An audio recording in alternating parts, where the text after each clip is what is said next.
नमस्कार साथियों, class again सबकी कक्षा में आप सभी का स्वागत है। साथियों, आज के इस वीडियो में हम लोग चर्चा करने जा रहे हैं गाजा के ऊपर। गाजा में सीज फायर होने के बाद ट्रंप की मौजूदगी में इजरायली बंधकों को अब रिहा किया जाएगा और इसी उपलक्ष्य में यहाँ पर ट्रंप भी मौजूद होने जा रहे हैं और मिस्र में 20 से ज़्यादा देशों के नेता जुट रहे हैं ताकि गाजा पीस प्लान के ऊपर चर्चा की जा सके। गाजा सीज फायर समझौते के पहले चरण के तहत 48 बंधकों की रिहाई सोमवार सुबह शुरू हो सकती है, जिसमें से 20 जीवित व्यक्ति और 28 शव सौंपे जाएंगे। इजरायली सेना ने शुक्रवार दोपहर तक गाजा से अपनी प्रारंभिक वापसी पूरी कर ली, जिसके बाद हमास को 72 घंटे का समय दिया गया था। वहीं सोमवार को मिस्र में गाजा युद्ध समाप्त होने के समझौते पर भी चर्चा होनी है। इनमें अमेरिकी राष्ट्रपति डोनाल्ड ट्रंप सहित दुनिया भर के 20 से अधिक बड़े नेता इसमें भाग लेंगे। दूसरी ओर हमास ने मिस्र में सोमवार को होने वाले गाजा पीस समिट के आधिकारिक हस्ताक्षर समारोह यानी कि दूसरे चरण में शामिल होने से इनकार कर दिया है। संगठन के वरिष्ठ नेता का कहना है कि ट्रंप की योजना के कुछ हिस्सों से वो असहमत हैं।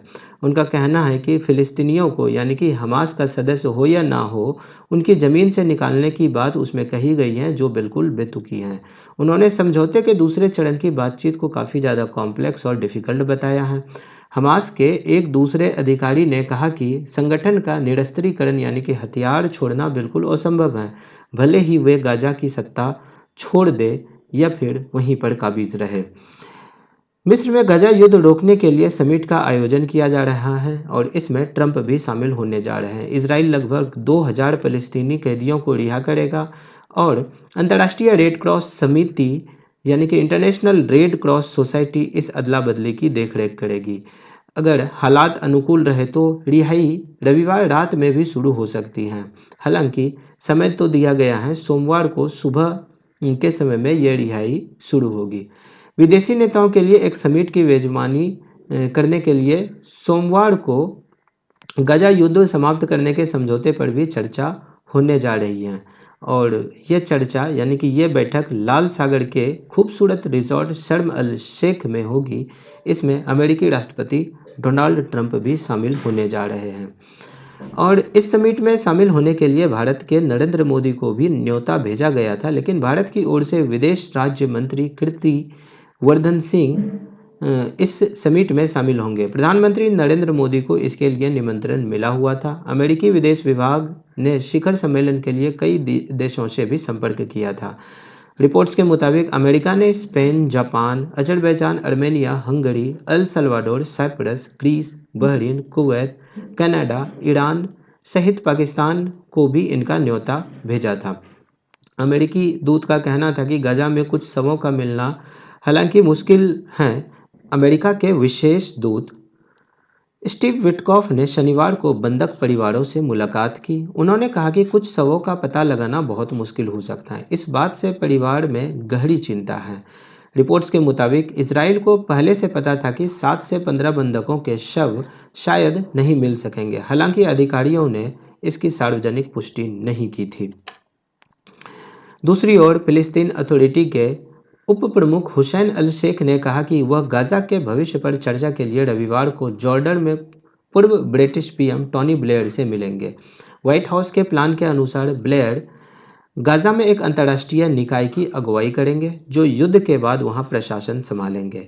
सोमवार को इजराइल पहुंचेंगे, ट्रंप और बंधकों से भी मिलेंगे। अमेरिकी राष्ट्रपति डोनाल्ड ट्रंप सुबह इजराइल पहुंचेंगे और वहां की संसद नेशेट को संबोधित करेंगे। उनकी यह यात्रा गाजा में हमास के बंधक बनाए गए इजरायली नागरिकों की रिहाई के समय हो सकती है। रिपोर्ट्स के मुताबिक ट्रंप नेसेट में भाषण देंगे और रिहा हुए बंधकों से मिलेंगे। अधिकारी ने कहा कि शुक्रवार को इजरायली और अमेरिकी टीमों के बीच फोन पर भी बातचीत हुई है। ट्रंप सुबह 9:20 पर बेन गुरियन हवाई अड्डे पर उतरेंगे और दोपहर 1 बजे वापस रवाना हो जाएंगे और इसी बीच ट्रंप का नेशेट में भाषण देने का प्रोग्राम भी शामिल है। तो साथियों, आगे देखने वाली बात होगी कि इनके ऊपर कितना कुछ संभव हो पाता है। हालांकि हमास के द्वारा कुछ पॉइंट्स के ऊपर आपत्ति जताई गई है। इससे पहले भी मैंने एक वीडियो किया था जिसमें ट्रंप की धमकी के बाद हमास गाजा में सीज फायर को लेकर के तैयार हुआ था। तो जिन लोगों ने इन वीडियोस को नहीं देखा है, आप लोग जाकर के इस वीडियो को भी देख सकते हैं। इसमें मैंने बताया था गाजा में जो 20 पॉइंट्स प्लान प्रस्ताव के रूप में दिया गया है वो क्या था, और हमास के हथियार छोड़ने को लेकर जो थोड़ा मुश्किलें आ रही थी, इन सभी चीज़ों के ऊपर मैंने उस वीडियो में भी चर्चा किया है, जिसमें मैंने बताया था कि फ़िलिस्तीन लोगों के भविष्य पर होने वाली चर्चा में वो शामिल तो होना चाहते हैं, लेकिन संगठन का कहना है कि जनता के अधिकारों से जुड़े मुद्दों पर बहस हो और गाज़ा पर इजरायली कब्जा खत्म नहीं हो जाता तब तक वो हथियार नहीं छोड़ेंगे। उनका कहना था कि वो अपने हथियार भविष्य के फ़िलिस्तीनी राज्य को सौंप देंगे और जो भी गाज़ा पर शासन करेगा उसके हाथ में उनके हथियार होंगे।